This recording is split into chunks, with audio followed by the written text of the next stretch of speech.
With the first pick. Alrighty, welcome to another episode of On the Clock, your Just Baseball MLB Draft and College podcast. I'm Jared. That's Tyler. We got an awesome guest with us today, AJ Gracia out of Virginia, playing for the Virginia Cavaliers, outfielder with Virginia. AJ, how are you doing today, man? I'm doing well. Thanks for having me on. Yeah, we're excited to have you on. I know Tyler has followed your career for a long time out at Duke. He's out there quite a bit from North Carolina. And we're just excited to have you on, excited to talk about your transition to Virginia, the upcoming season. But the first question we just kind of ask guys is just give us a little bit of background on you. Who are you? How have you kind of gone on your journey through amateur baseball, and how have you got to where you are today? Yeah, growing up in Jersey, feel like first inkling of baseball is I always went to the high school baseball games in my town. My dad loved baseball, huge Yankees fan. So I obviously took that on when I was younger. Used to go to all the high school baseball games. And that's kind of how I got obsessed with it a little bit. When I was younger, I could name all the lineups of the high school team. No one could probably do that. It's pretty odd thing to know, but loved doing that. And then when I was younger, played town baseball when I was 5, 6, 7, 8, 9 years old. Nothing really that much different than than normal kids just playing town baseball, rec baseball. And then once I hit like 9, 10 years old, I started playing club ball, started doing the summer circuit and all that stuff. And it's kind of that yearly cycle where it's just every year going down south in the summer, down the East Cobb, down to Lake Point. Yeah, it's kind of what has brought me here. I love it. You talked about kind of knowing all the high school roster. Did you have a favorite high school to play, win like a rival or something? Yeah, Monroe. That's tough. I mean, it was tough because when I was younger, I would go to my like town high school games. So I didn't end up actually going to my town high school. I went to a private school. Okay. So I guess when I was younger, we used to always battle with Middlesex. That was always a really good team. St. Joseph Metuchen was another good team at the time.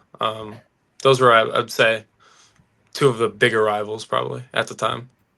I love it. Before I turn it over to Tyler, I'll ask one more question here for you. So you spent your last few seasons at Duke, now transfer over to Virginia. We're following Coach Pollard as he kind of takes the helm there. How's that transition been for you so far? What are some of the things that are easy to kind of to navigate through the transition, but what are some of the challenges you face so far as well? Yeah, I mean, the transition's been easier than I expected, definitely. Again, I love my time at Duke. I love Durham.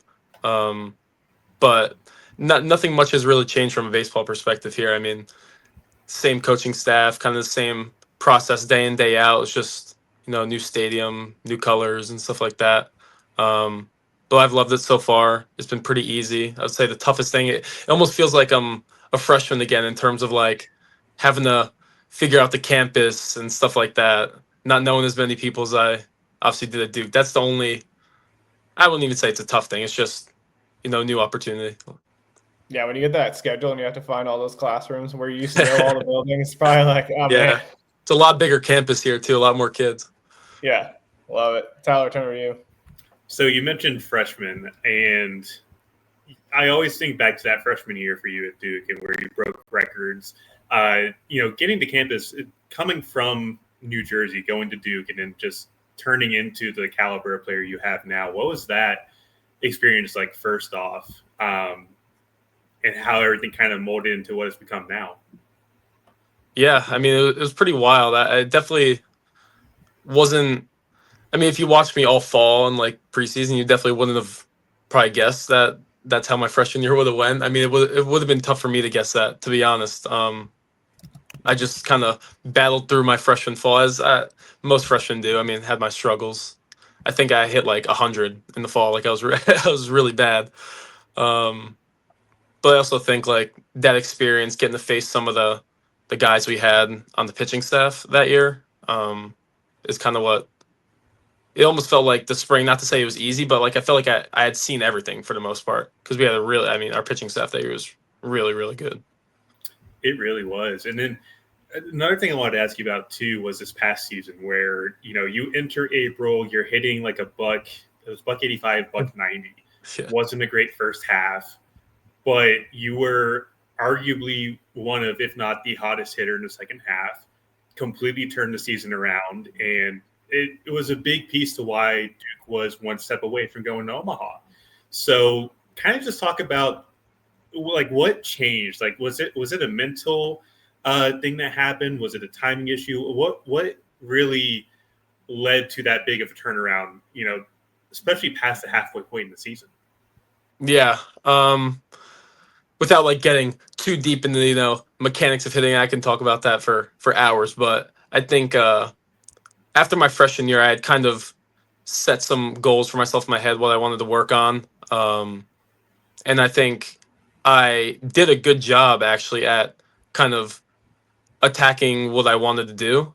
And I think in hindsight, it probably just wasn't the best plan. I mean, again, it happens. Like I had the plan set out, execute it, didn't work, and kind of had to revert back to what I knew I did really well. And I think that's really just what it was. It just took me some time. I mean, again, you hit one way for 7-8 months making adjustments. It doesn't just like, you can't just snap out of it like that. Like, it takes a little bit of time. And I think, I got a few weeks into the season, was like, oh, this isn't working. This got to just kind of revert back. And I think it just took me a little bit of time. But I mean, like you said, once I kind of got over the struggle, I feel like I kind of just took off.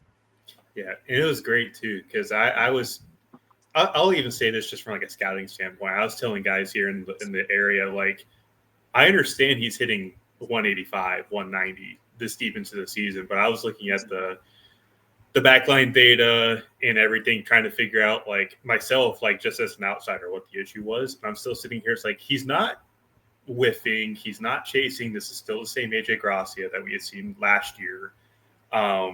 So I was just really curious to kind of figure out what was going on. But I was telling guys here, like, he's still the same guy. He's still trying to figure it out. And then once it clicked, I told him, it's like, watch this. It's going to be a hell of a turnaround.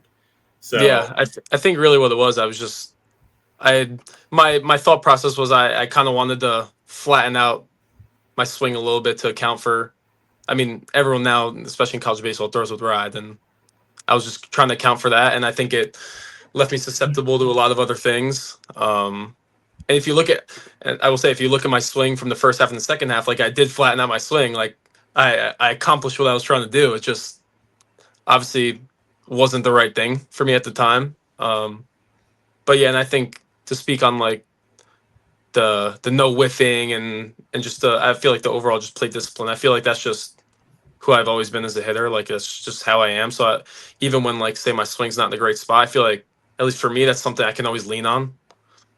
Is just being super, super disciplined.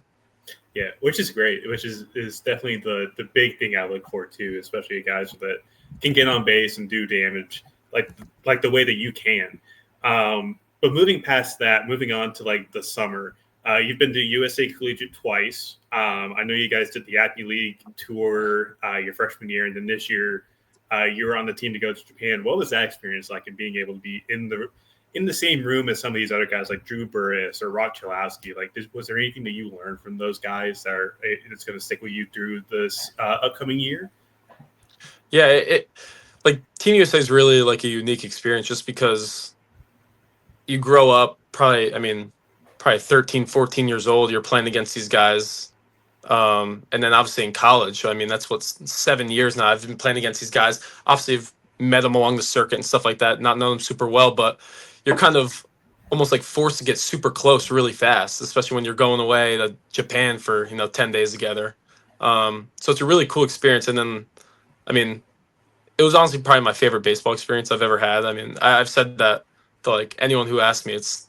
There's nothing that compares to it. But I do think like just being able to talk hitting with other guys, especially with like how I started. I think guys also had the same questions for me that you're asking, like what the heck happened. So having some of those conversations was pretty cool. Awesome. Is there any lasting friendship from any of the guys you've met either through the summer circuit or even through USA in college that have really stood out? Yeah, I mean, I still talk to a good handful of the guys from the USA team, especially some of the guys that were there like both years, like Burris, Gabe Gackle I talked to a bunch. Ace Reese, who wasn't there my freshman year, but he was there his past year. Really good dude. So I talk to a lot of the guys still pretty regularly. That's awesome. I'm very happy about that. And then last question before I hand it back over to Jared. What's really the biggest goal for you in the spring? It doesn't even have to be like draft wise. It doesn't have to be like baseball related. It could be mental. It could be something in the classroom outside of that. But like, what's the biggest goal for you for this upcoming year? Yeah, I mean, I feel like overall I just want to enjoy. I mean, I'm hoping obviously that this is my last year playing college baseball, and I just really want to enjoy it, not let things speed up on me. It moves really fast. I mean, I feel like I remember moving in to college my freshman year. I feel like that was a month ago. Like, it flies by. So I'm really just trying to soak it all in, enjoy it, and not just win. I mean, like you said, we were one game away from Omaha last year, and that's something like it killed to not be able to make it there. So playing for the opportunity to go there, that would be pretty sick. That'd be a cool way to cap off my college career, definitely. Then, like, personally, just consistency. That's it. I mean, obviously last year was a pretty crazy year for me. So I just want to get back to kind of how I was almost my freshman year, where I was like pretty steady for the most part. Yeah, absolutely. I love that. Jared, you're on the clock now, buddy. No, I love the whole slowing everything down. As someone who's in his mid-30s, I feel like life just like as soon as you just blink and it's goes right by. I mean, watching like Clayton Kershaw the other day, like make his final start with the Dodgers, I'm like, wait, I thought he just debuted and now he's just done with his career. It's crazy. But yeah, man, I wanted to dive a little bit into this fall. You all have started playing some scrimmages, I think, and just getting out and practice. How are you all kind of focusing on developing that culture? And then in terms of your role as becoming a junior and being one of the older guys probably in the locker room, how have you kind of taken on some of the leadership roles as you guys have gotten into the season or into this fall season? Yeah. It's funny because we were just talking about it the other day, actually, like in the locker room, how obviously we had a huge turnaround in guys. I mean, I transferred in, guys left. I mean, it was just crazy how quick, like, we kind of melded together already. Like, and especially in like the day and age of college baseball, even my first 2 years, I mean, you have, 10 freshmen come in, 10 grad transfers come in, like half the team's new anyway. So no matter what, like, there's always going to be turnaround. But this was obviously a larger scale of that, but we've really melded together pretty quickly, more quickly than I expected, at least, for sure. Yeah, I think that's awesome too, and I think it might be a testament to like the coaching staffs. I feel like O'Connor, who was there prior, has a lot of the same, not same, but a lot of similar personalities. So like Coach Pollard, just both kind of really, really player-oriented coaches who really pour into their players. So I think a lot of that probably has to do with it as well. Yeah, 100%. And just talking about that coaching staff, I know I think basically all the Duke coaching staff came over to Virginia. Talk about what Coach Pollard and that staff has really meant to you in your career. Yeah, I mean, they've been awesome. I couldn't it was really a no-brainer for me to come to Virginia. I mean, they won the whole Coach Pollard and the coaching staff has always had my back. Obviously, last year was a tough year for me. They pushed me through. Were part of the reason why I got through it. And that more so than just coaches, like, they're just all really good people. That's something that I really cared about even in high school when I was looking at where I wanted to go to college. Like, I always just felt like Coach Pollard was just a really good person, and that has stayed true to my time here at Duke. Like, that's a guy you want to just run through a wall for no matter what. And I think most players that have played for him would say the same thing. Yeah, I love that. And I just want to dive into a couple more development type questions before we go into some more fun ones. But for you, given the grind of the college baseball season, how do you handle a lot of the ups and downs of a long season? I know Tyler talked about a lot of the mental aspects that can kind of come into play, but what are some of the things that you kind of utilize to help you get through? Yeah, I mean, and it's funny because it's one of the things that Coach Pollard preaches the most is like being the same guy every day. I feel like that's something since I've been a part of his program at Duke and then now at Virginia is something that I feel like I've really gotten good at. No matter what happened, the day before in a scrimmage or the day before in a game, like coming to the ballpark, being the same guy, No matter you have 4 hits or you strike out 3 times the night before, it doesn't matter. Being able to pour into your teammates and just things along those lines is what kind of helps the highs be high and the lows also not get too low. You know what I mean? I love that. So now we're going to put you on the clock. We're going to wrap up with some fun questions here. Yeah. Tyler, do you got any on your end that you want to go with first? At this moment, no, but I will raise my hand like a kid in the classroom if I have to. I love it. What have you found the go-to food spot in Charlottesville yet? I know it's early. Yeah, it's early. There's one steakhouse that's pretty good called Burton's. I went there one time. Good spot. Really good appetizers. They have like cheeseburger, egg rolls, and buffalo chicken dip, stuff like that. It's a good place. In terms of like more casual stuff, there's a taco and chicken wing place that's pretty good called Asado. It's maybe 2 blocks away from my apartment, so that place has been pretty good. I've gotten that a bunch of times. I love it. That's awesome. Yeah, I've been down to downtown Charlottesville, and they got like good coffee shops, but I haven't really tried a ton of the restaurants. Yeah, I haven't made it to many. I'm not a big coffee guy, so I haven't really made it to many of the coffee shops. I love it. So for you, when you're not focusing on baseball, what are some of the things you like to do off the field to kind of relax, get your mind off the game, any of those good performances, whatever? Yeah, honestly, a big golfer. Like playing golf. Obviously, it's tough too in season, but in the fall, play some. The summer, I always play a lot. And even if I can't play, like I'll watch YouTube golf. The good Grant Horvat, all those guys. I watch all that stuff. So that's probably my go-to, to get away from baseball. What do you got, Tyler? What is your favorite golf course that you have played so far in your life? Golf course I've played in my life. That's a good question. Honestly, the course at Duke was like pretty awesome. Washington Duke. It was a good place. I've heard really good things about the UVA course, so I'm excited to get out there sooner than later. It's called Birdwood, so probably that one for now. I'm gonna have to. Actually, no. One of my buddies belongs to a country club in New Jersey called Navesink. That's pretty awesome. I mean, yeah, it's just a cool golf experience. Like you're walking up on the driving range, there's a pyramid of balls waiting for you. Like it's just an overall like really cool golfing experience. So that one's probably my favorite course I've been to. Awesome. I definitely need to try some of the college courses around here because like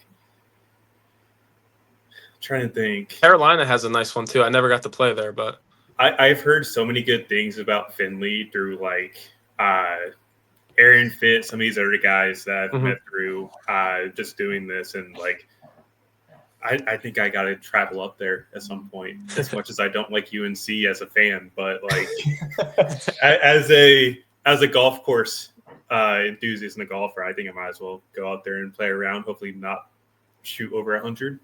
Yeah, well, North Carolina's got great golf. I mean, Pinehurst. That was one trip I wish I did get to do, is go out to Pinehurst and maybe play a round or two.